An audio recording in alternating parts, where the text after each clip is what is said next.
안녕하십니까. 저는 장우석 심리상담사라고 합니다. 저는 당신 아파했던 만큼 행복할 수 있는 사람입니다. 1권과 회복의 증거 2권을 쓴 저자이고 과거에 이제 당사자였다가 또 치료진이 돼서 정신건강의학과에서 일을 했고 지금은 지역사회에서 심리상담사 일을 하고 있습니다. 저는 이제 세 번째 주제로 이성교제에 대한 이야기를 하려고 합니다. 20대, 30대, 40대에 있는 당사자들이 자신의 건강을 회복하고 이성교제를 하고 일을 찾고 이성교제를 하고 발달 과제가 일과 사랑인데 이성교제에 어려움을 겪고 있는 많은 당사자들이 있습니다. 어떻게 보면 조울증이나 우울증이나 그리고 조현병으로 힘들어하다가 이성교제의 때를 놓치거나 그것을 어떻게 해야 될지 몰라서 방황하고 있는 많은 당사자들이 있는데요. 그분들을 위해서 연애에 대해서 또 이렇게 강의를 하려고 합니다. 연애 5가지 단계가 있다고 합니다. 어떻게 보면 이제 저도 여러 경험을 해보고 이렇게 했었는데 많은 또 사람들의 또 그런 경험들도 들어보고 첫 번째로는 어떻게 보면 친밀감의 관계를 가고 두 번째는 열정기를 가고 그 다음에 이제 관계가 더 깊어지면 갈등기가 오고 그러다가 슬럼프나 권태기가 오다가 마지막 단계로 성숙한 그 성숙기가 찾아옵니다. 이렇게 연애에 대해서는 이렇게 감정의 어떤 기복도 생길 수 있고 갈등도 생길 수 있고 여러 가지 스트레스 받는 일들도 많이 생기지만 또 기쁘고 행복한 시간들도 있는 거기 때문에 그 연애 또 썸에서 연애로 가는 그런 또 기쁨과 희열이 있습니다. 그렇지만 또 그것을 또 감정과 마음과 스트레스를 관리하는 것도 가장 중요하다고 생각하고 적절한 거리감으로 또 관계 형성을 하고 또 자신의 마음을 지키는 것도 참 중요하다고 생각합니다. 약물 관리를 통해서 연애를 할 때 갑자기 기분이 상승한다거나 잠이 들거나 업다운이 심해지거나 그럴 때는 약물 관리를 적절히 받는 것도 필요하고 기분 체크를 통해서 만약 조울증이나 이럴 때는 기본 체크나 뭐 에너지 관리 등 부분들을 해나가는 것이 중요하고요. 뭐 증상들이 나올 때는 바로 자신을 체크해서 건강관리를 하면서 또 이게 이성교제를 할 수 있으면 좋으리라 생각합니다. 그리고 스트레스 관리 부분은 외부의 자극에 대해서 내가 선택적으로 그걸 대처할 수 있는 것이 필요한데 많은 어떤 일들을 경험할 때 그 자극들을 하나하나 미주알고주알 다 생각하면 스트레스를 받습니다.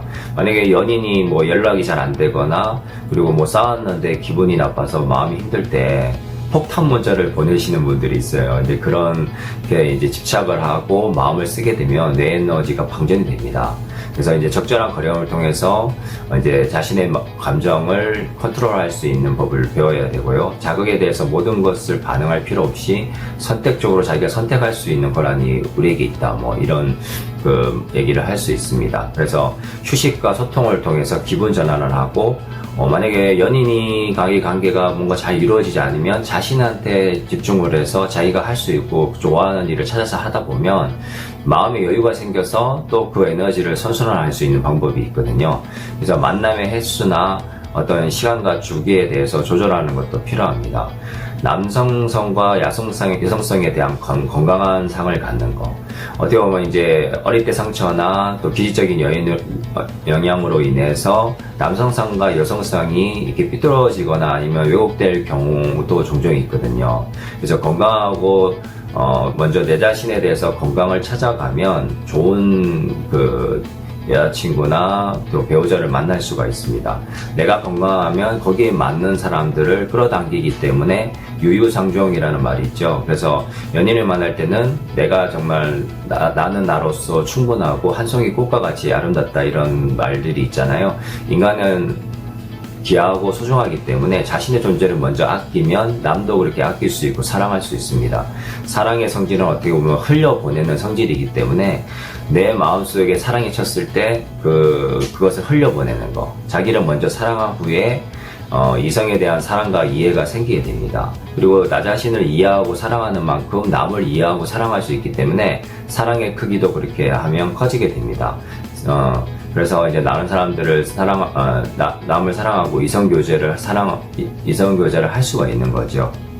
혼자서 잘 지내는 사람이 연애도 잘하고 건강한 연애를 할 수가 있습니다. 나 혼자 이제 너무 외롭고 쓸쓸하고 공허해서 집착하게 되면 잘못된 만남을 만나게 됩니다. 그것이 어떻게 보면 내 마음의 빈자리가 이제 상대방을 너무나 이상화시키게 되고 좋은 사람이 아닌데 좋은 사람으로 착각하게 되고, 이렇게 되면서 자기의 마음이 너무나 지나치게 애정 깊이거나 외롭거나 집착을 하게 된다면, 그때는 먼저 자기 마음 관리를 먼저 하는 것이 맞습니다.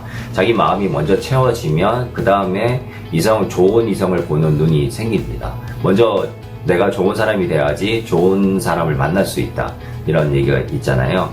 그래서 부족한 결핍된 마음이 또 다른 문제를 야기하기 때문에 혼자서도 충분히 소중하고 귀하다는 생각을 하고 또 자신의 일에 집중하다 보면 또 좋은 사람을 볼 수 있는 눈이 생기고, 또 사람을 만나려고 그러면, 이성을 만나려고 그러면 모임 같은 거나 어떤 일의 부분이나 또 아니면 다른 어떤 활동들을 통해서 또 만나지기 때문에, 그런 또 적극적인 부분으로 또 나아가는 부분도 필요하고, 또 여러 가지 SNS나 또 연결을 통해서 아니면 또 사람들의 소개팅을 받는다든지 아니면 어떤 활동을 통해서 만나고 또 이렇게 알 수 있는 좀 편안하게 지인들을 통해서 알 수 있으면 좀 더 좋은 연애를 할 수 있다고 생각합니다.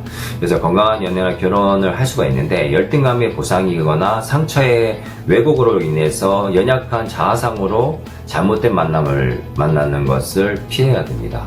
그래서 먼저 연애에서는 신뢰와 열정기를 넘어서 친구 같은 관계로서 편안하게 나아갈 수 있다면 이보다 좋을 수가 없습니다. 그래서 1년, 2년 사귀어보다가 만약에 결혼을 앞둔 정년기라면 4계절 이상은 겪어봐야 됩니다. 그래서 남녀가 이제 경험해보고 배려하고 존중하고 남을 얼마나 이해하고 말이 통하고 또 가치관이 맞고 삶의 어떤 포커스와 무엇을 중요하게 생각하고 인생의 가치에 어떤 것에 포커스를 두는가를 두고 결혼을 의무도 생각하고, 그리고 결혼은 두 사람이 하는 게 아니라 그리고 가족과 가족대 만남입니다. 그 시부모님 그리고 또 반대쪽에 또 부모님들을 이렇게 봐서 그분들의 형제들도 좀 살펴보면서 봐야 되고요. 그리고 결혼을 앞두거나 이제 남자친구 여자친구가 깊어지면 이제 천천히 병에 대해서 얘기하는 것이 필요합니다. 처음부터 한두 번 만났는데 질병을 오픈하는 거는 좀 좋지 않고요. 이제 많이 관계성이 이렇게 진행되고 서로에 대한 신뢰가 깊어졌을 때 질병에 대한 이야기를 나누는 것도 필요하고, 결혼을 하면 부부 중심으로 살아야 되는데 서로에게 지지자가 되고 성장을 돕는 자로서 살아야 되고, 가끔은 이제 시부모님들한테나 진정에 이제 병을 알려야 되냐 말아야 되냐, 먼저 남편이나 아내가 먼저 병에 대해서 알고 결혼해야지 이혼 사유가 되지 않습니다. 이 결혼 전에 먼저 질병 유무를 알려야 되고요.